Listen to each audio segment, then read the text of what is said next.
2, 1, go. Bang. Might have worked this time. The ice is hopefully ready this time. We are remote, but we are also back with another episode of Empty Netters Puckline News, brought to you by BetMGM, our second live episode of the week. We are going to get into the nitty-gritty of all the games last night. Leafs, Sens, Jets, Blues, Knights, Wild, Cats, Bolts, insanity all over the ice. We've got tons to talk about. Your boys in New York, but the show goes on. CP, how we feeling? We're feeling good, dude. The playoff schedule's already catching up to me. It's already catching up to me. We've been recording late, getting content out, getting here early.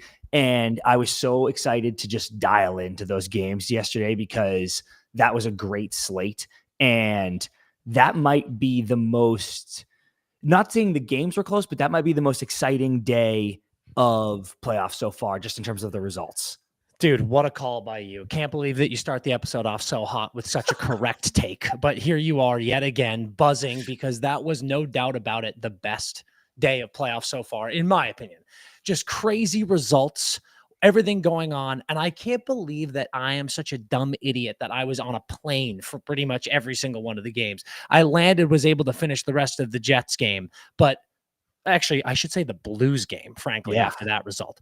But everything in every game, there's just action, right? Like even in a blowout, I guess you could say a couple of blowouts, the results were so shocking that it was just unbelievable action in every game.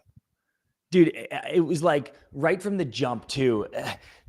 I love, somebody texted us, I forget who it was, but somebody was like, I'm so fucking jealous of your guys' West Coast sports starts. Because I truly start itching at like 3:30 because I'm like, so I need something must come on soon. And then it always does, Dan. It always does. And dude, the back half is the best. The back half of just like the games end and you're all exhausted, but it's not. I mean, dude, I'm here and that Blues Jets game ends and it's like 1 a.m. And I was like, what the hell is going on right now? This is absurd. And dude, I don't know. It was sick too because it was like you were gone. I was sitting by myself, and I was dying at the Panthers empty netter because I don't even know if you got to see that clip yet. But like that TV literally cut out. Just it's so funny because we're hamming it up sometimes in those empty net videos, but that reaction from you was so real. Like I could hear it in your voice. Like you were just like, what the fuck just happened? Dude, I had to trim out like several, like, because that navigation took longer than I made it look on the clip. And I was literally like, what the fuck is fucking going on? Like, you know how mad I get when tech stops working? Holy hell, dude. I was so pissed. Oh my God. It's unbelievable. Well, we've got 4 insane games. Let's kick it off. Started off with the one that started a little early. Leafs, Sens, first game in Ottawa. Let's break this one down. I couldn't believe it, CP. You have this game. Toronto's up. They get that OT winner in game 2. Now here we are, home ice for the Sens.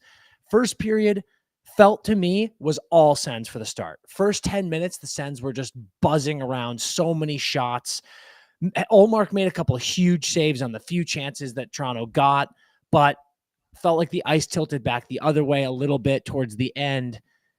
Stutzla with an unbelievable chance in that first period. I feel like they needed to get one in that first period if you're Ottawa, even though they got the goal first. Like, Giroux gets them on the board, but how did you feel about that game starting off in Ottawa, how things went? Dude, I got my Austin Matthews sticker on my water bottle. I've always had this. This isn't a new thing, but I'll tell you this, man, the Leafs continue to impress because that was a professional playoff road first period. After the game, when they, you obviously want to take both at home. They did, but it's like Ottawa comes back. They pull it off in OT. We're sitting here with Chelly being like, oh, the Sens are going to take that momentum, take that energy, bring it back home. City hasn't seen a playoff game. And you're right. It was all Sens early.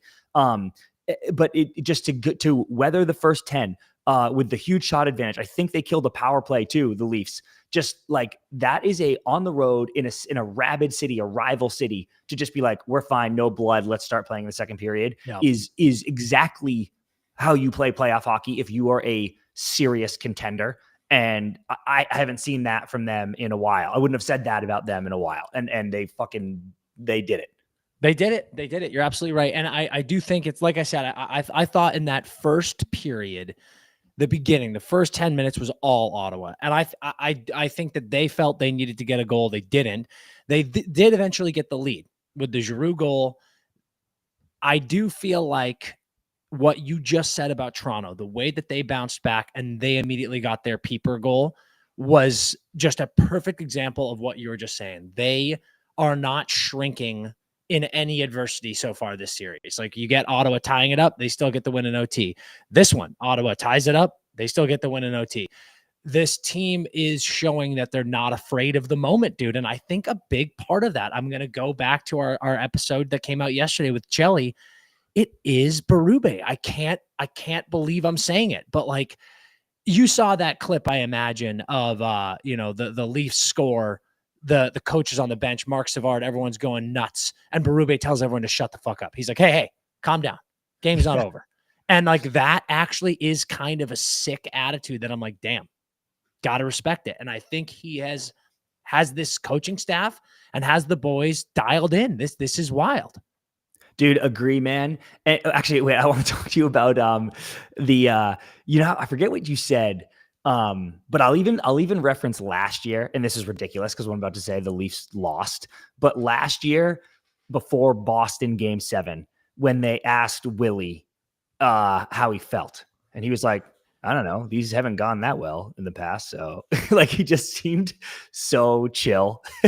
You think you like all the pressure of Toronto media and the stress of the Bruins and everything, but he's like, whatever, dude, we're going to try to win. That'd be sick. And he scored in that game. I think he had the goal. He did. I love his attitude. And man, I could not get over the breakaway clapper in the first. Dude, first of all, huge save by Ullmark. There's been a lot of tough talk against Ullmark saying, can he perform in the playoffs? And then you get Willie Stiles coming down on a breakaway and he just unloads a clapper on him. That was shocking behavior. Dude, first of all, way too many breakaways given up by Ottawa early in this series. Figure out the stretch pass situation, boys. But yeah. Willie Nylander gets loose. And I think he was like, oh, maybe I have some back pressure here. But I thought he had a step still. Like, I thought he could have just got the body in front of him and been fine. But, dude, he just goes gunner stall, triple deke, stop at the blue line, clap bomb. And dude, Omar just smothers it. And it just cuts to Willie and he's laughing. Like, he literally is like smiling at the boys. Like, I can't believe I did that. And that's the thing, like it's kind of rattling, right? Like everyone looks very unfazed on the Leafs, dude. Like if you're Ottawa, obviously you're down 3-0, but like I think you're scared. This Leafs team is just like out there having fun. 2 close wins, but I've seen a lot of Ottawa fans, and this isn't shit talk. Like people are being like, dude, I think I tweeted from my personal the other day. I was like, I think this Ottawa team might not be as good as a lot of us thought. And people are saying, what are you talking about? There's 2 games where the result could have gone either way. There's 2 OT wins. And I'm like, yeah, I mean, I get it. But at the same time, the Leafs look so unbothered by this that I'm like, I mean, I think that they're just cruising through here. I do also want to touch on, there's discussions going on about the Cousins flipping pucks at Stolars. Yeah. This has got to be one of the funniest narratives of all time. I think people legitimately forget that these guys were teammates a few months ago. And people are like this just shithousery going on, trying to get it. I'm like, I think that they're just buddies. And he like lightly flipped a puck at his pad while he was stretching. Yeah. I think it's probably okay. I think everyone's going to be fine. Okay. So Dan, I want to get, and everyone in the chat, keep firing, because I want to get the chat more involved in this one. I'm dying at some funny stuff, Dan. The Matt Boldy Glazer might be literally fishing. He might be literally watching this from a kayak. He's doubling down. I can't confirm, but he might. I need a picture. Like if you are actually watching from your kayak, I need you to take a picture and I need you to send it to our DMs on IG, because that is iconic. He might literally be fishing. Someone said, I'll try to find it again, that people want a nails shirt, Dan, and someone said that Berube might have invented nails, which I actually believe. Oh, Berube is such a nails guy, no doubt about it. Like he definitely embodies nails and that's a big part of him for sure. That guy's nails. Okay, Dan, like you said, they trade power play goals, right? We go to the third, and in the third period, Matthews gets his first off a disgusting pass from Mitch Marner. A So literal nasty. one touch through his own legs. And dude, I'm not saying that was 1,000% Ullmark's fault, but it is just such a horrible look when you're doing this. Chris, the And freeze the frame puck is over here. The freeze frame photo is so tough. He's looking in a different province, and this puck's in the back of the net already. But I also got to say, this is one of those things, man. We see it so often in playoffs. How many times have we talked about it? We've seen it twice in the Kings-Oilers series. End of period and start of period, you have to stay locked the fuck in. It's crazy how many teams are scoring in the last minute or the first minute of every period. And then here you go, right off the bat in the third, we get this Matthews goal. No, this is no disrespect. They've been great, but Zub and Sanderson are fucking spinning around like a dreidel out there on the ice. No idea what see the end of puck Inception, is. dude? Boom, I just saw it again. I'm pretty sure they're still spinning, dude. They're still trying to figure out where that puck is. But I want to focus on the positive of it. That fucking pass from Marner. Gross. And can we just say, dude, all season long, this guy's been the best player on this team, and people aren't talking about it. People are so focused on the contract being up. He hasn't performed here. He hasn't performed there. This guy is insane. And everything he's doing has been great. We see his sick, nasty, disgusting goal in game one. Now you get this play, making sure that the Leafs get the lead. He's so strong in his mental game, in what he's doing out on the ice. It's just beautiful, beautiful stuff. Absolutely incredible, dude. And not who you want to see get on the score sheet if you're the Senators. You're already in a hole, now you just went down in the third in game 3 at home, and you're like, not him, dude. Not him. You woke up Matthews. But Dan, my bigger issue with the Sens is and we'll get to the Brady Tkachuk goal. Well, I'm leading right into the Brady goal, but that was their first shot of the third period. Immediately it's in. A fucking home game, and you're down 2-0, and you're down in the series. You're down 2-1 in this game, and I'm going to need some pucks on net because they don't go in unless you put them on the fucking frame. That is just so unacceptable. I can't even fathom it. And speaking of pucks on net, and then I want to go to the chat before we move on from this series. 20 shots for each team, and it's tough. You look at the stats. You look at Ullmark's save percentage, the goals against, it's another game doesn't look that great, but it's, only 20 shots. It makes it a little more difficult to measure. But I think the big thing here is if you're Ottawa, boys, you've got to be spraying more pucks than 20 shots on Stolarz here. I mean, it's what are we doing? Dude, how many shots did they have in the third? I believe it was two. Or that's 2 shots. One of them was the Brady goal, and the second one was the Batherson chance from nude in the slot with 6 minutes left that he tried to go floor cheese, which should have gone in and won the game. But that just can't be. They had 2 great A's, scored 1, but those can't be your 2 shots of the third period in a fucking do or die game. Yeah. I completely agree. All right, let's go to the chat here before we move on. Any questions going on about the Leafs Sens series? I think starting off the chat, you heard Brady Tkachuk post game talking about he just watched the Red Sox Yankees documentary about how they came back in 2004. He's obviously doing the captain thing, got the right attitude, but I mean, chat. What do we think? Is this over? Is this just a clean sweep, or does Ottawa push this a little bit and make the sweat start trickling down the backs of Toronto fans? Some people are saying Leafs in 4 already. There's a lot of Benoit love in the chat too, Dan, when we should say that. Tons of Benoit. Third period, great OT winner. And also, by the way, on that OT winner, I want to sprinkle this in. Matthews, Bucci's been saying it every broadcast, so everyone's heard it. Matthews, I wrote it down, had his career best faceoff percentage in the regular season this year, 56.8, up to 60.3 in the playoffs. I felt so bad for Pinto on that draw because literally with home ice and last change, they gave him the Matthews line literally every shift. So he was just doing the best he could. And he played great. I thought that line played great. But just to get that one snap back on you, bang, it's in the back of the net. Just Ullmark couldn't see it. Yeah. But great faceoff win, great shot by Benoit. Yeah, it also had the helper on the OT winner in game 2. Benoit is a hero right now for the Toronto fans. Okay, some people saying gentleman sweep. Some people saying Ullmark has no clutch. Yeah, I saw the Ullmark has no clutch. Ullmark losing aura by the second, dude. Yeah, listen, man, it's when your team's only getting you 20 shots, like that's the thing that sucks, right? Is he gives up 2 goals, one is a peeper. And you want to feel like this is tough, but it's the narrative sucks, man. And we talked about this in the West Conference with the Blue Series, like the Montgomery playoff record. Like this is a tough one. You're a wild card team playing the Atlantic winners. If you lose, does that mean you're a loser in the playoffs? You need to put up an Ottinger performance in a loss for that narrative to go away. But right now, it's like, yeah, man, it's tough. Things aren't looking good for Ullmark, and you hate to see that. Dude, I think the Sens, I do have the Sens getting one. Hard to match that desperation, but I do feel like gentleman sweep. Some great ones in here, Dan. Matty Nyes, built for playoffs. Totally agree. 100% from Palmface and from Drew, Nyes offer sheet incoming, because we were just talking. I can't remember if I was on a pod or that was just us, but we were talking about that. Dude, it's not even like the prettiest goals, but like his one today off a skate, like he's just in the mixer, dude. And he's gritty, dude. Did you see his in his press conference? He said, "All I got to do is put my big ass in front of the net and make some things happen, wreak some havoc." And that's correct, dude. I'm telling you, he is such a game changer for this team. Just the way he plays, it's kind of different from the raw, pure skill you see from guys like Marner, Willie, and Austin. So Nyes has been unbelievable.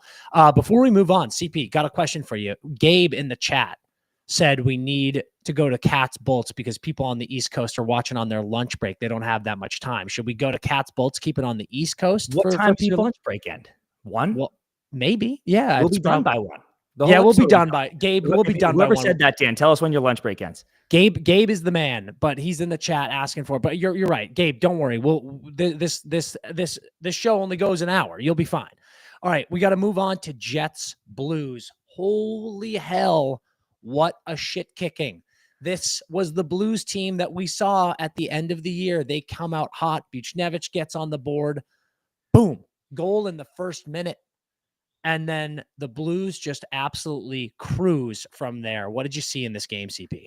Dude, that was the first period that you need when you are the lower seed and you finally get the home game and you have to do that. And what the Leafs did in their professional first period on the road is exactly what the Jets didn't do. Yeah. It was just like, don't give up a goal 48 seconds into the game and then be throttled 3-0 before you can blink. And that's what happened. Yeah. I mean, I've got a few things to say here.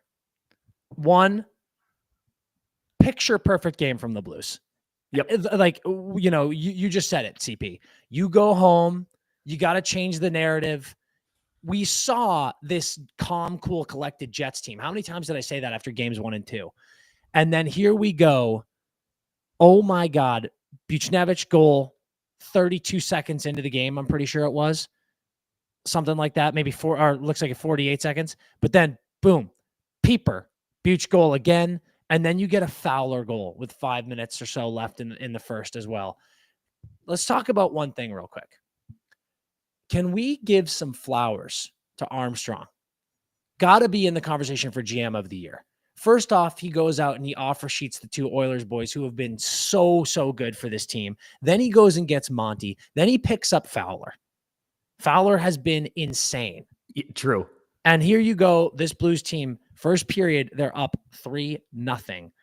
Are you thinking we are having a playoff heli conversation? Okay, Dan. So this is the meat of this one that I want to get into. Yeah.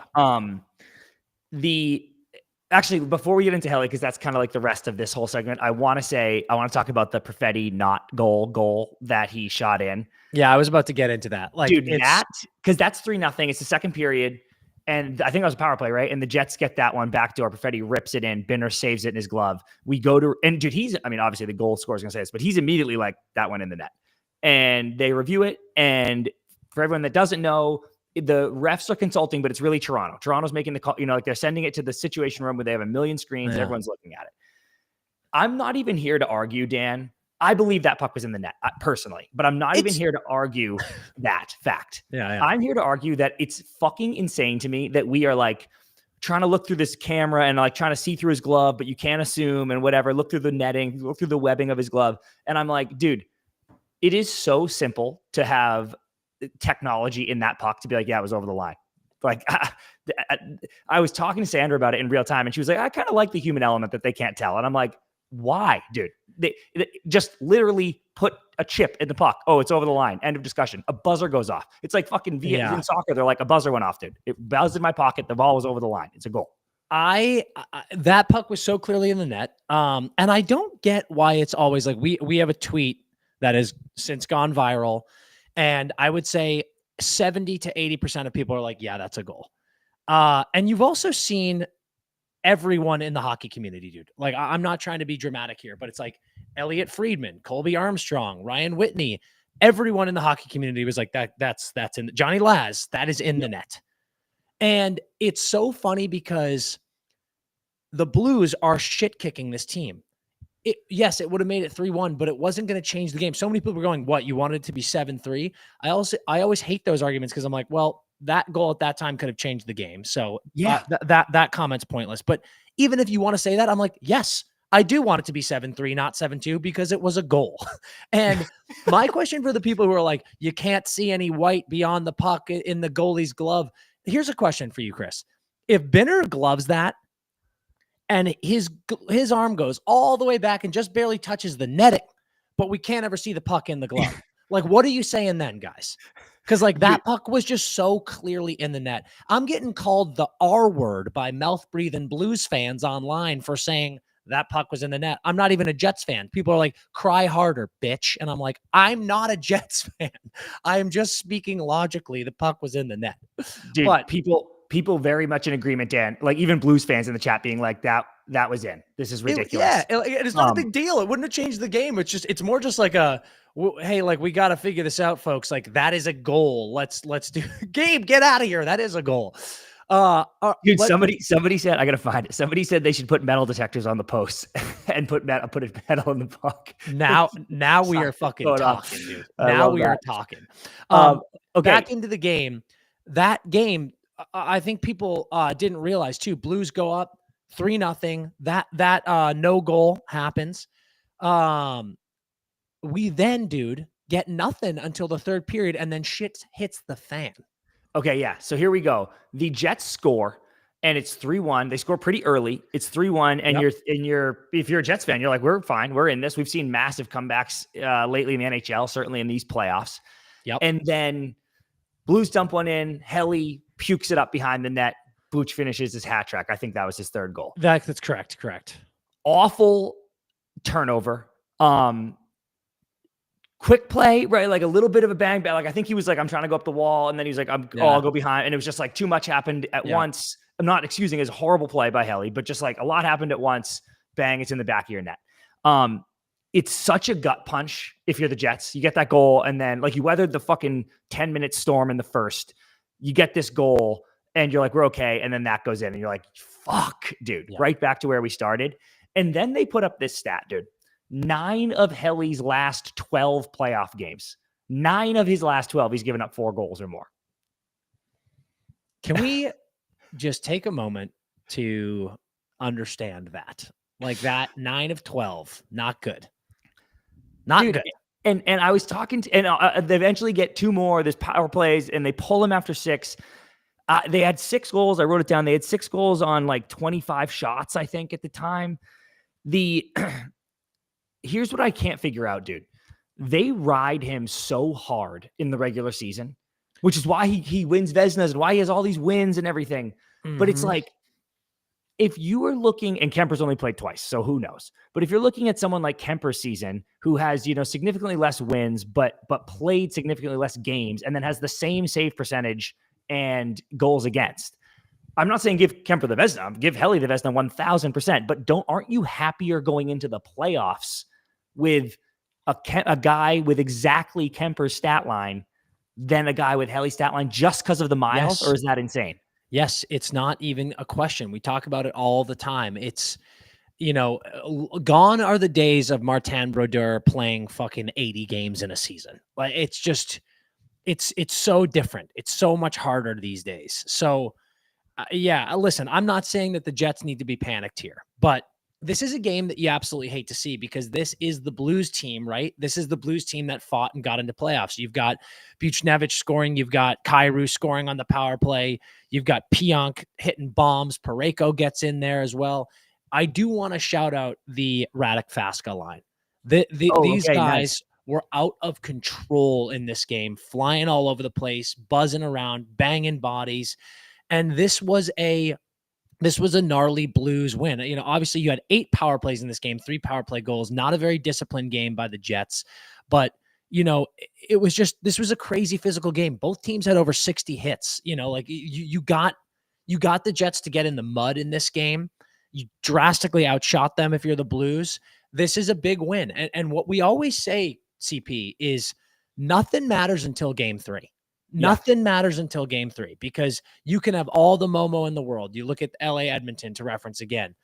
Unbelievable that they've got a 2-0 lead, but you go to Rogers and you lose, you know, big like this, and all of a sudden you're sweating a little bit.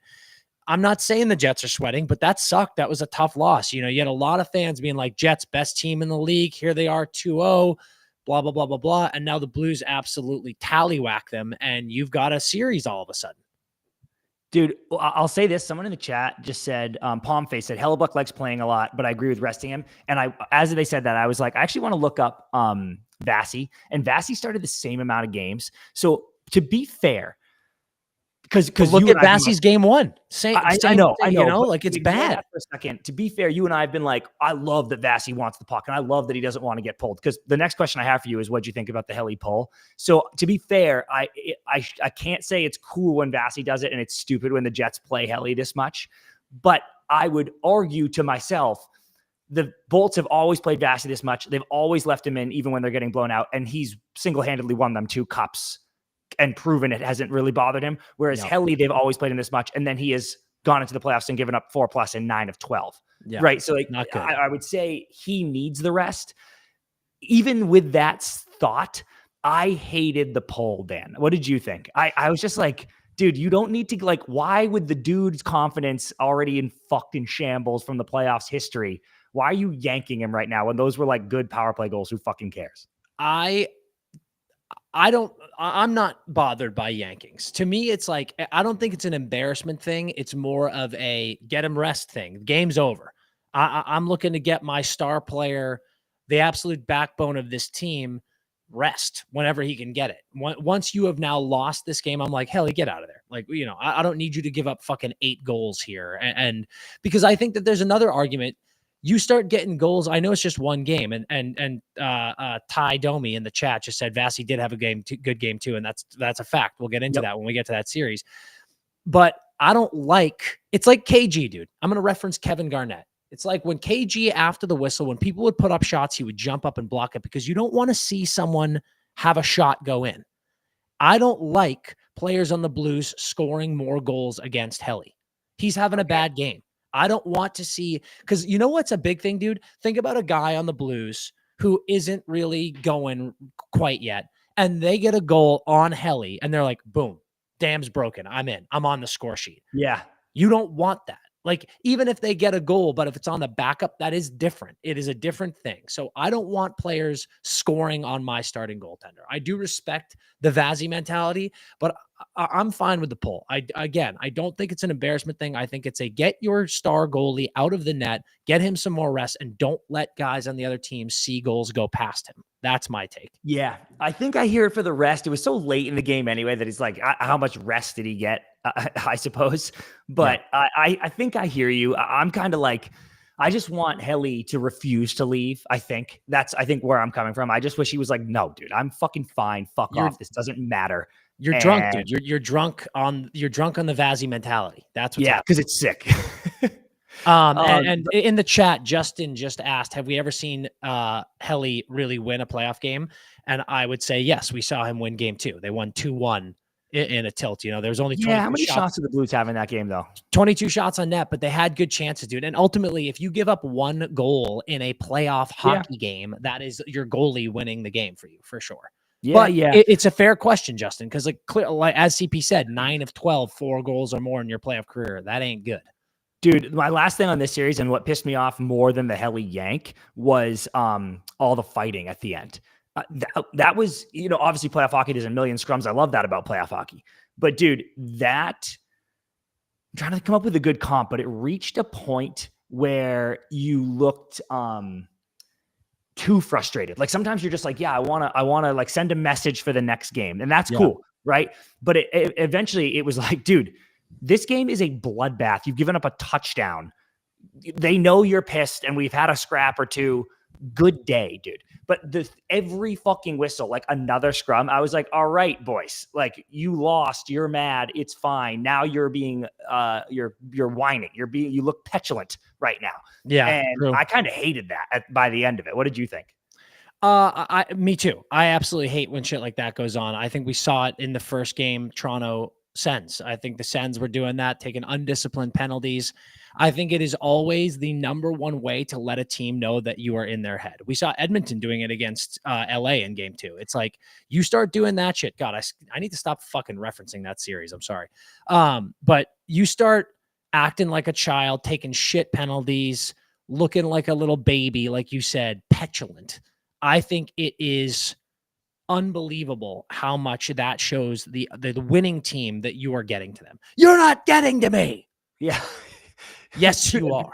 Yes, you are, dude. I won't reference the series. I'll reference regular season. It's what the Kings said about the Oilers in their last regular season game, where they're like, they sent out the B squad and everyone's just trying to punch us. Yeah. And I'm like, dude, that bad games happen in hockey. The Blues are a hot team, got a great coach. If you lose this game, if you're Winnipeg, someone had asked earlier in the chat, it was like, do you care if you're Winnipeg? I don't think so. I think you're like, yeah, whatever. We lost this game. The only thing I would care about is how you reacted to it. And that's where I'm like a tiny bit nervous, where I'm like, why didn't you just let this ride and who fucking cares? But instead you threw a fit. Yeah. I mean, Jets are getting Velarde back. I think DeMello's coming back as well. Oh yeah. Chat is saying that right now. Hell yeah. But I think I'm sticking with my Jets in 6, but I do think Blues are going to get another one. It might be game 4. Yeah, that would be sick. That would change a lot. Okay, moving on to the Knights Wild series. And I want to do something real quick, CP. Imagine this cap. Okay. Imagine this cap is a big red poofy nose. Because I feel like a clown. You do. Yeah, you are worse, but I feel like somebody. A clown. I meant to flag this. Keep going. Holy shit!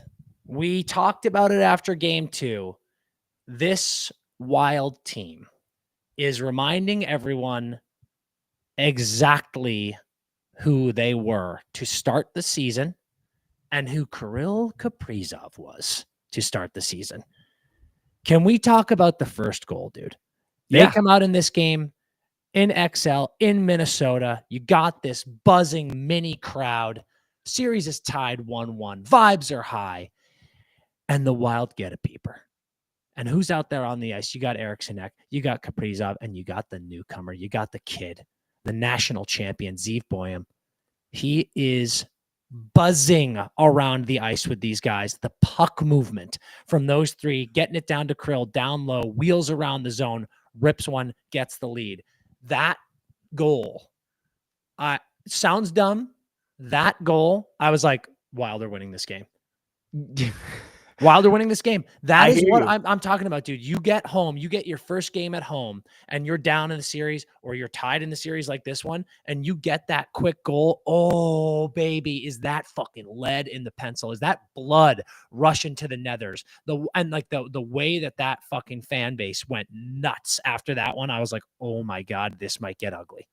Dude, so Alex in the chat just said it here, and I was trying to scroll up. Someone said it earlier. Someone earlier was like Vegas in 4 CP? Question mark. Alex says Vegas in 4, crying face. If the Wild win this series, I will wear a dunce cap in the next episode. And dude, I 100%. I didn't forget what the Wild were. I just didn't think they were going to be able to immediately just return to that as everyone came back from injury and you start the playoffs against, in my opinion, and I stand by this, possibly the best team in the league. Like Vegas, especially in playoffs, forget regular season. Like in these playoffs, Vegas is quote unquote built for this. Their team, the way they roll lines, their goalie, their back end, their weight, Jack having the best year of his career, like everything was pointing to Vegas just being a fucking steamroller. And I was like, I don't think the Wild can tap into what they had from before. It felt to me like the Blues were the much scarier draw if you were one of the top 2 teams, because the Blues were so hot and whatever. And now it's like, dude, the Wild are horribly misseeded. because of their injuries. Like they should have been a 1 seed, a 2 seed, and that's who you caught in the first round. That's what it's appearing to be. And I do want to say we eat crow for breakfast, lunch, and dinner whenever it is appropriate. So I want to be very clear. We're always down to admit our mistakes. But I do want to say to the chat and like to some of the people in the DMs, like this is similar with the Panthers that we'll get to. We didn't sleep on the Wild here. It was all questions about health. There's guys like Boldy who up until this series, and goddamn is Matt Boldy balling, who hadn't really performed in the playoffs yet. And that's one where, yeah, you'd be wrong about that. But we were like, listen, Boldy could pop off. The big questions for me were Kaprizov and Eriksson Ek, guys who had significant injuries who were coming back. And it's like, are you healthy? That's why it's tough to call. And their D, dude. Like they're missing a third of their back end. Like Spurgeon was hurt a bunch, It's like Middleton. I was like, what are we doing here? Dude? Yeah, they don't even have a fucking healthy roster. Yes. So before the injuries, go back to our episodes, dude. We were like, the Wild are insane. Krill's going to win MVP, and this team could make a cup run here. But the injuries were devastating. So part of the reason for picking Vegas so emphatically was we don't know if they're healthy. Well, we do know that they're healthy now. And this series has been absolutely flipped on its head. And holy shit, man, this Wild team looks insane. And I do want to say before, we can really get into the game here. It's like 2 goals in 4 shots for the Wild. They get up 2-0. That's huge. I thought it was really bad play by Gus, honestly, on the Petro goal that let them. That was a terrible goal. That was terrible. It's like, you get Gus going behind the net, or excuse me, Petro gets that puck. He comes down the right side and just kind of throws a clapper on line. You can see Gus was kind of looking to do the paddle flip, just like floor cheese slap shot. He's trying to just ricochet that one out, and he just mistimes it, and it goes 5-hole. Which was scary, Dan, because up 2-0 and dominating, and then that goes in, and you're like, fuck. Like, we'll be about to lose now. And real quick, Dan, Matthew in the chat, I think that's who chirped me before. So shout out Matthew. But he said, don't forget the dead cap space. So they couldn't even fill those injuries, which is a great correct. We've been talking about next year, how the Wild get to go crazy. But this year it was like, our stars are hurt and we're over the cap because we're paying 2 dead guys. And I'm like, that sucks. We talked about it earlier this year with our boy Tomer on the pod. Obviously, Krill is going to sign an extension that's going to eat up a lot of that cap. But that dead space is going to keep this Wild team very relevant moving forward. But yeah, man, you've got the young guys. Rossi gets on the score sheet. You got Boldy buzzing, but this was a game that just genuinely felt like it was never in question for the Wild. And my question to you, dude, is you definitely kind of got in my head here when we were not doing our previews, but going into playoffs. A lot of people kept going, everyone's forgetting about Vegas, dude. Everyone's counting Vegas out. They're doing this, they're doing that.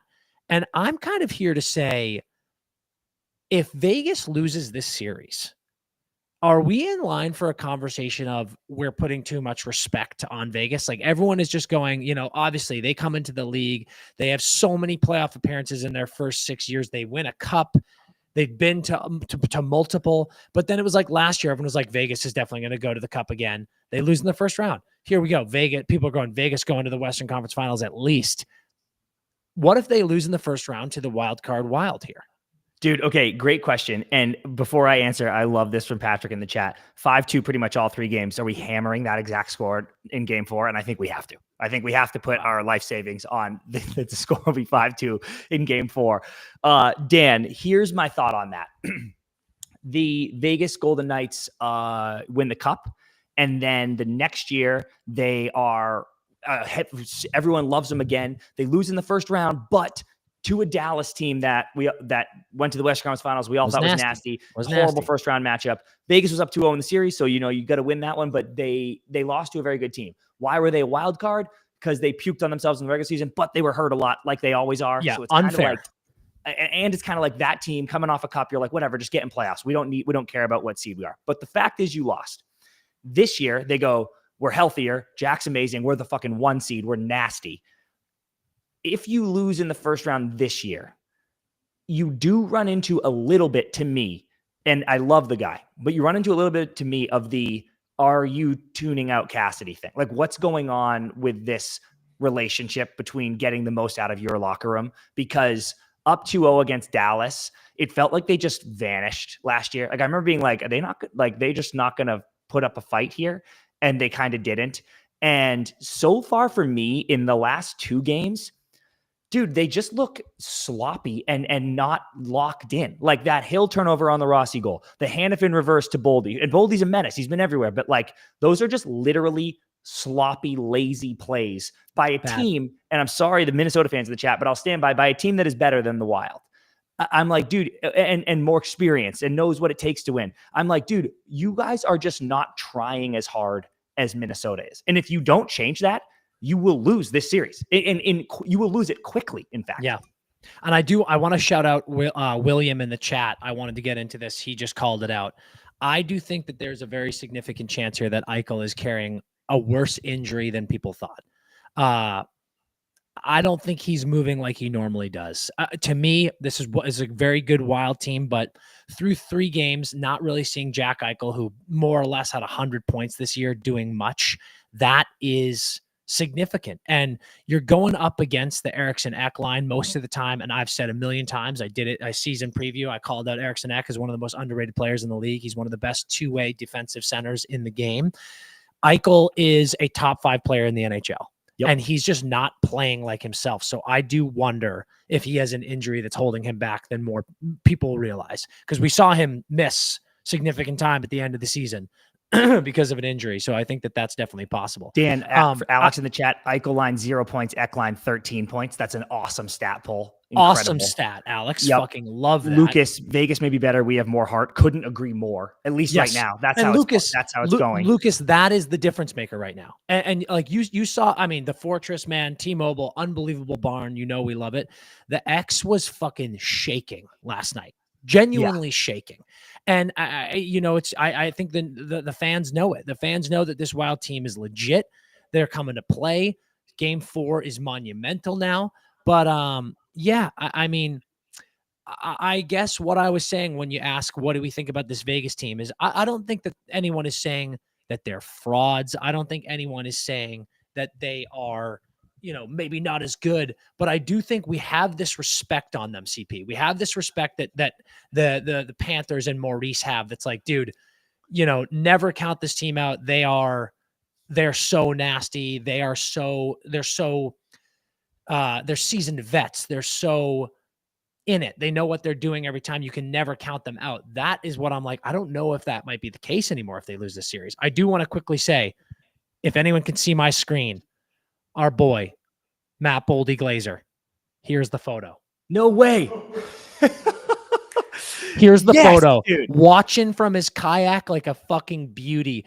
Matt Boldy Glazer, send us your address in the DMs. You're getting a fucking t-shirt for that, buddy. That's like that. This is about as cool as it gets that you're watching from a kayak. Make sure in the DMs, send us your address. We're sending you some merch for that. Going into this game, CP, game 4, I should say. Do you think Wild pull ahead? Or Dan, I was texting Nick B after the game because he was fired up, obviously. And I was like, Vegas, because I said, maybe it was on the live last time, that after Vegas lost game 2, I was like, surprising loss for me. If I'm Vegas, I'm not worried at all. I just go like, oh yeah, wow, clean it up, fellas. But like, we're fine. And I now feel like Vegas is officially and 1 billion% on notice. And if you lose game 4 in Minnesota, which is a fucking very tough place to play, if you lose game 4 in Minnesota and go down 3-1, I no longer feel like this Vegas team can rip off 3 straight. Oh, no, they're toast. And this is the team I kept winning fucking 4. But I'm like, you can't even win 3 straight in this series. If you don't tie this at 2 and get into a best of 3, I think I skew back to Vegas because I'm like, okay, I think they can probably try to steal 2 with 2 at home. But if you go down 3-1 here, I'm like, dude, you might be done. I think it's over. If the X keeps fucking bumping and Minnesota takes care of business, I think this series is over. Minnesota is going to take it. They might take it in 5, to be completely honest. But I will say, I know, but I will say this Wild iteration of the last 5 or so years have a very difficult time in game 4s. So we'll see. But yeah. This is a series that has been completely flipped on its head from what everyone thought before any games, and then certainly after game 1. So this is wild. Dude, I actually have so much more to say about the series, but let's kick it to the next one for the East Coast lunchers. But dude, a perfect segue, Dan. The teams I would say the teams that have had the most hype about making the cup that I've seen from brackets that have been posted, from brackets that we have, from brackets of our friends are Colorado, Tampa, and Vegas. And those three teams are in a world of trouble. Yeah. Crazy. And yeah, someone just said, actually two things. Someone just said Eichel again, 0 points, -5 in the series. Yeah, it's like we've been talking about. I just don't think he's himself. I also do want to address the chat. A lot of people asking how I have two phones. Guys, I'm on my computer. Relax. I don't have burner iPhones out here. Dan has a bat phone. He's fucking lying. Everyone calm. I do have a bat phone, but everyone calm down. All right, let's move on to maybe the most tense one of the bunch. We're going to get into the Florida Panthers Tampa Bay Lightning series. Florida Panthers go up 2-0 on enemy ice with a fucking shutout from goalie Bob. Bro, hey Chris, can I do something real quick? Let me just do something real quick. Yeah, see this bottle cap? Put it back on. See this bottle cap? I want you all to imagine this is a red squishy clown nose. And I'm just going to wear that clown nose for right now. Because unbelievable. Holy hell. My goodness gracious. Dan, oh, wait, Chris, the chat is saying they're talking about Matt Boldy Glazer with two phones, not me. That's actually a good question. Oh, true, dude. Actually, a good question, dude. What the fuck, dude? He's got two phones on the kayak? How is he doing that? That's hilarious. Dan, let me start this game and this series with this. Because I've been talking about it all live stream. The Leafs, professional first period. The Jets, very unprofessional first period. Mm-hmm. The Tampa Bay Lightning come out in this game after getting rinsed at home by the Panthers, by your big brother. And they have an early, I'm talking inside the first 10 minutes, an early point blank point chance and an early power play. Nothing. I'm not saying that's what lost the game. I'm just saying you need one of those so bad. I fucking need one of those so badly. I had it written down too, CP. Braden Point, no pun intended, point blank chance, early peeper, nothing going. Dude, like when you are at home, you got spanked on your bottom, belt to ass. Yep. You need to have an early statement, and man, are those really good opportunities to not cash in. Hurts. And then you see that trickle down, right? Losing is a disease. Yeah. It's as contagious as syphilis, as the bubonic plague. It's brutal. And when you aren't scoring, you lose, what was it, 6-2 in game one? You only get a couple past Bob. Now here you go. Now you're getting blanked, and you have chances like that early. That is tough, man. That is really, really tough. And then shortly after that, fucking Conn Smythe, Nate Schmidt, dude. Bro. It's like, what are we doing here? You kind of expect it from like the Morgan Riley playoff. Morgan Riley shows up and he's got a bunch of goals. Dude, Nate Schmidt just hammer fucking goals in all playoffs is going to be one of my favorite storylines of all time. Ridiculous, this guy. Vassy, hey, that was a bad goal though. Vassy wants that back. I think he does too, but at the end of the day, what did I say after game one? Cats fans getting so caught, and when I say that, Cats fans, I love you guys. Like I love cocky Cats fans, but Cats fans were so cocky after that first game, as they should have been, as they deserved to be. They were buzzing, they were yapping, and I said, this will not happen to Vazzy again. Vazzy is not giving up 6 goals, and would you look at that? He did not give up let up 6 goals. He only let in 1. Yeah. 22 shots, but at the end of the day, like I was talking about Ullmark or Hellebuck, excuse me, you let in 1 goal. You've done your job. And this is a Bolts team that has fucking Nikita Kucherov on it, has Brandon Hagel, has Braden Point, has Anthony Cirelli. You got nasty players, Victor Hedman.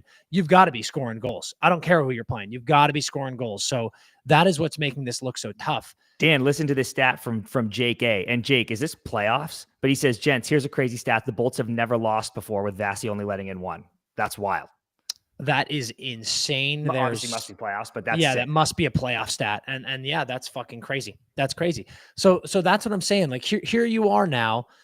Game 1, you chalk up as you're too drunk on the end of your season, too drunk on Cooch. You get humbled by the defending champs.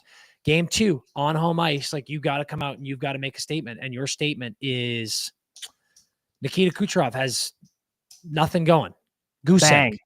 Your whole 0 team. points. Art Ross guy, my MVP. That's my MVP, dude. Back-to-back Art Ross. Back-to-back, Dan. And he has no points. It's 2 games, but he has no points. Tampa Bay, 0 for 5 on the power play, game 2. In a damn near must-win game 2. 0 for 5 on the power play. Cooch led the league, I think, in power play points. Patrick just dropped in the chat. Cooch hasn't scored in 12 playoff games. And God, yeah, that's fucking crazy. This style of Panthers hockey is not good for Cooch. For such a big guy, he doesn't like getting in the mud that much. And this is what the Panthers will do to you, man. And I will say, dude, it's obviously we love Brad Marchand, so it's a little biased of a take, but looking at fucking Brad Marchand with Sam Bennett and Matthew Tkachuk beaking at that Tampa bench, this is what was so alluring. It's exactly what they wanted. And it's what was so alluring about the Florida Panthers of the last 2 seasons, going up against Vegas, then coming right back to the cup and beating Edmonton. It's like, I know a lot of people hate them. A lot of people call them rats. They say they're dirty. They're this and that. And we're going to get into obviously the big talking point of this game in 1 second. You got to love this, man. Like this is hockey. This is a hockey team. Like this is such a fun team to watch. They play dirty, gritty hockey. This is how they win. They're so well coached. Paul Maurice is just such a dog, the way he gets these guys going. It's unbelievable. This game didn't have much action as far as goal scoring. We got our empty netter. How you doing? But let's get into the Hagel hit. That has been the big talking point of this game. What did you see in that one? Dude, oh man. It's such a tough play for me, dude, because on the broadcast, it was the correct call. Let me open with that before I enrage anyone in the chat. It's the correct call. The broadcast, I thought, was hamming it up a little bit, where they're like, they're making it sound like the puck was in the corner and Barkov was at center ice and Hagel just jumped off the bench, sprinted at him and drilled him. Because they're like, the puck is nowhere near him, like all this shit. And I'm like, you see what happened. And like, you see why Hagel is like, dude, what? And it's to the point, there was a hit, Dan, we had talked about it with Yans. I think it was Tanner Janot. I forget who they were playing, but it was like someone dished a puck and it's long gone and you're just still looking the other way and you just get popped so hard. That's why the result happened to Barkov. Like if he had been looking at all, that's not like that violent or dirty of a hit. It's just the no look aspect of it, right? Yeah. So it's 100% interference. And if Barkov is hurt, dude, or concussed and misses significant time, it is a tragedy for hockey in general, right? Like one of the best players in this game, and that is such an unfair thing to have happened and a shitty thing to have happened. And even once the tensions died down, even before the tensions died down, Hagel would be like, I didn't want to fucking hurt him, dude. I was just trying to like play a physical game. So that sucks. But fuck, dude, I think it was the right call. I love that take by you. I'll give mine. I think it's very similar.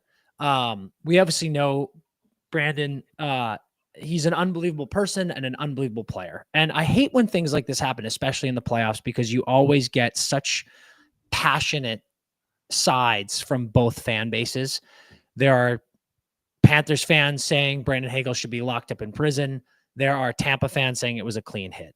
Neither are correct. To me, I don't think this was an intentionally dirty hit by Brandon Hagel. And I would go as far as to say, I think it's too passionate or dramatic to say that it was. I think that this puck came through.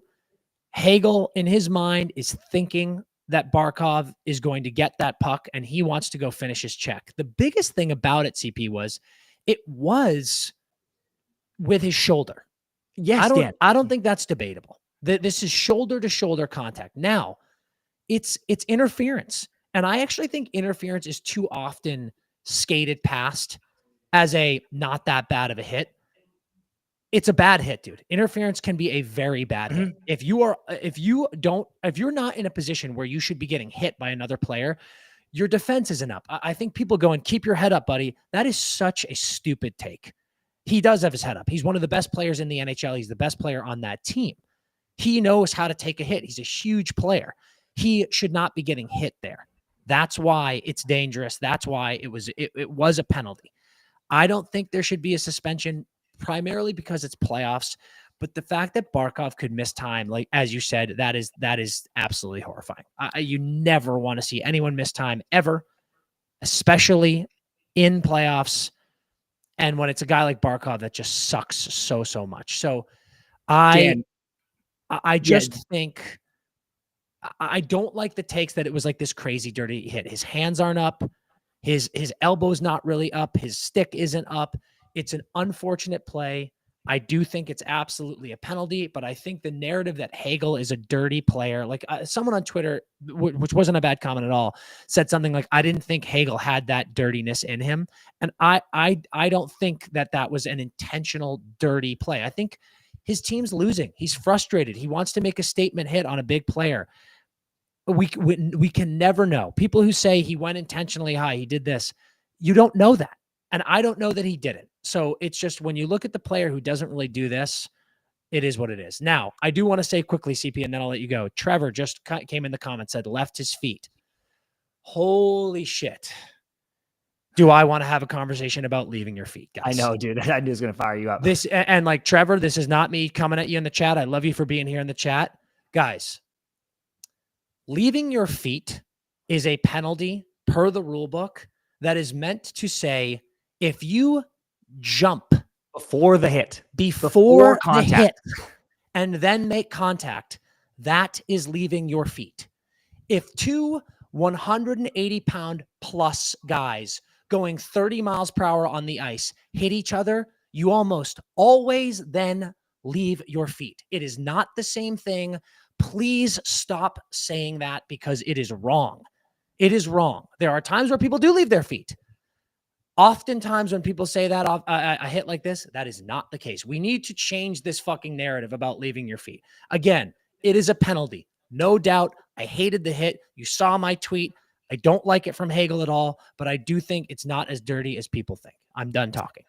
Dude, no, I think I was just going to go to the chat. A lot of comments on this, obviously.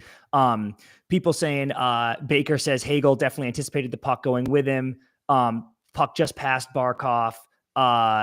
If McDonough doesn't push the puck, it would have been a clean hit. You know, like I think people are largely agreeing with like he wasn't going to drill him. It was a really bang play. Dan said low body position for Barkov since he's not expecting the hit, which was your point. Like if he had the puck, he would, which Hagel thought he was about to, he'd be ready for it. But since he doesn't have the puck, he's just like goes into that lean back mode and then you get popped. Someone had here, I'm going to try to find it again, that it was shoulder to chin. And I'll have to look at it again, but that's another one for me, Dan, similar to your leave the feet take, where if a hit comes in and it goes like this, hits my shoulder and then up to my chin, everyone goes, they hit him in the head. And I'm like, not really though. Cause like it hits off your shoulder pad and bounces up automatically. So I'll have to watch that again. But to me, that was body first. That's what I thought. I think CP, the biggest question here is, and this is why it was a penalty and why we've said it is a penalty. He should have gotten a penalty. If Barkov touches that puck, no one's having a conversation here. That's agree. And Dan, the other thing that's annoying is when people go, and someone said, but it's like, if you don't, if everyone's like, he's not looking at the puck. And I'm like, I know, because you're looking at the person you're trying to hit. You assume they have the puck. So I'm now looking at Barkov trying to square him up instead of looking like this while he dangles me, you know? So it's like, that's a tricky one too. You can't be looking at two things at once. Yeah, I mean, Curtis right now says it was square to his face. Respectfully, I didn't see that. I don't think that it was a clear face-head contact, and I would love to see any freeze frame of that. I haven't seen a single one. But again, listen, it was a penalty. I'm glad a penalty was called. I would be upset. Dr. Locke's in the building. Dude, let's go. We're rolling with the Kings to win the cup. I don't know if what we're talking about right now. It says Cats Bolts. Hell yeah.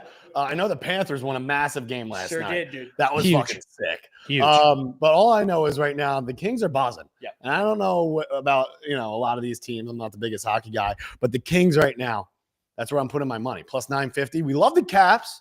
It's a great Cinderella story. Yeah. But I feel like, at some point the chair is going to fold and the carpet beneath them is going to get just swept out. And the crown gets put on the Kings. Yeah, Wow. but yeah, dude, that's a crown on the Kings, dude. Crown on the Kings. Also, Dude, that plus 950 is juicy. We love Logan Thompson though. Shout out. Yeah, He's a dog, dude. Dog, absolute dog, We absolute need dog. more empty nets tonight. You Yes, know? we do. It shouldn't be that hard. If the M's empty, if the fucking net's empty, just slap it in the back, dude. Shoot it I in. love it. This is how we do it, dude. Dr. Locks gets hockey. He's a puck guy now. This is huge. Dude, Kings are gas. Kings have rejuvenated me, have brought my hockey love to life. The fucking Kings, dude. Kempe, Kopitar, fucking QB. Shout out QB, dude. Dog. They got dogs up and down that lineup. They're ready to rock, dudude. I'm ready to run through a wall for the Kings. Wow. This is special. Hell dude. This yes, is special Also, stuff. it's more buzzy in crypto for a Kings game than the Lakers game, which is a thing that you would never, ever think of, but it's true. That's a Dude, great take. I love that take. You have LeBron and Luka Doncic on the hardwood, and a Kings game is more buzzy. Look at that, dude. Someone said it on Twitter, LA is a hockey town, and it is, dude. They like that barn goes harder for Kings games than Lakers games. It's not even close. It's shocking. Well, fellas, Incredible. it was a good little guest right here. Yeah. I'll See see you you on the other side. We didn't plan this, but here we are. That was special. That was special. Just to close things out, talking about that Hagel hit. Again, no doubt about it. Penalty. I didn't like it from Hagel. I don't think it was as intense as it was. And then, he's having a hearing today. What do you think? Do you expect a suspension? Do you want a suspension? I said Dude, it. I don't want a suspension because I want them to go to court in the streets, dude. I want him to have to fight Matthew Tkachuk on the drop in game one. I don't want one at all. Just because I would like to see these two awesome teams battle at full strength. I will say though, Dan, my opinion might change if Barkey misses time. Like if Barkov is hurt, then I might be like, yeah, suspend him. And then we'll each play down on one of our best players. Yeah. Which I wish they would do more often with injuries like that. Cause it just seems more fair. But dude, I really, really, really hope Barkov's okay. And then if so, I hope they don't suspend Hagel, but I do think he is going to get one. Yeah. It's, at the end of the day, I don't know. I would just want people to be clear. I don't want to keep harping on it. I don't think Hagel is a dirty player, and I don't think it was intentionally dirty. I do think it was absolutely a penalty. And if he gets a 1-game suspension, I totally understand it. We are so huge on if a player gets hurt and it was a penalty, I'm always like, fuck, dude, that is ass. So you hate to see it. What do you think they were saying to each other at the end there? Dude, not nice things. I bet they were talking about each other's mothers and they weren't saying beautiful stuff. No doubt about it. Here is the state of this series as we close out here. We're over an hour, folks, so we've got to wrap this up. I have said a million times, nothing matters until game 3. So, yes. Well, dude, I would say, though, that's usually when the home team is winning. I think if you dump the first 2 at home, then it already matters. I said it, though. I said it after game 1. I don't care about home ice in this series. They're both in Florida. It's they not to say anything bad about either of these barns, but that that Panthers barn is going to be out of fucking control. We love those. Shout out our girls at the bar. And especially now. I mean, I think the thing most about this hit, let's take away the Barkov, hopefully not injury, but dude, all you've done is motivate the Panthers more. That's what was so shit about this by Hagel. It's like you just gave the Panthers so much ammo, but nothing matters until game 3. So if Tampa comes out and figures out their scoring and they win, everyone now is like, oh fuck, this is it. It could be a series again. But I will put this on yet again because I didn't doubt the Panthers, but I sure did gas up the Bolts too much because this is the fucking cup holders for a reason. They are fucking disgusting right now. Dan, do you think what's your percentage chance of hope for Tampa here? 25. I think that they are backs against the ropes. And if they win game 3, it doesn't even bump up that much. We're going 25 to 33. You still are have to win 4 of the next 5 games. Yep, fighting for your lives. I do believe though the Bolts played the Rangers. Maybe it was 2022, and they went down 0-2 and then rattled off 4 straight wins. So this isn't not in their bag. That's all I'll say. I know, dude. And yeah, I wonder too. This is total spin zone, but I wonder if Hagel does play, because remember, I don't want to spill too much tea, but when we were at Four Nations with all those boys, and Hagel was talking to us about fighting Matthew the first time. I wonder now if it's almost like a distraction, that like that whole, like Matthew Tkachuk will come out to if Hagel plays, Matthew Tkachuk will stop at nothing to throw hands with him, and I'm like, hey, just play the game, dude. Like this should not be your concern. If you're the Panthers, you're in the driver's seat. Well, that's why you do it right off the bat. Like you got to do it right off the drop. Honestly, if Hagel isn't suspended, if I were Hagel, I would do it. Like I would be like, let's go. Like, let's get this shit over with. Actually, that might be the mental game for Tkachuk to do. Don't fight him. Yeah. Make him think it's coming all game, dude. Make him think it's coming all game. Oh, dude, I love that. Oh my God, I love it. All right, guys, that is it for us on Puckline News today. Our live shows. Again, if you are not subscribed to the YouTube, please, we love you guys. Make sure you click that subscribe button so you never miss any of these. We are posting all of our live episodes as regular episodes of the podcast on our YouTube and our Spotify and Apple, wherever you get your podcasts. And our regular podcasts are coming out every Tuesday and Thursday at 6 a.m. Eastern time. So we are giving you guys hockey content every single morning, Monday through Friday, all through the playoffs, because we love it and we love you, more importantly. That's going to wrap it up for us today. We're going to hit the weekend and come back hot on Monday with a lot of action to talk about. Make sure you are ready for that live show, because it's going to be a doozy. Yep. And until we see you next time, you guys know exactly what to do. Say it with me. Skate hard.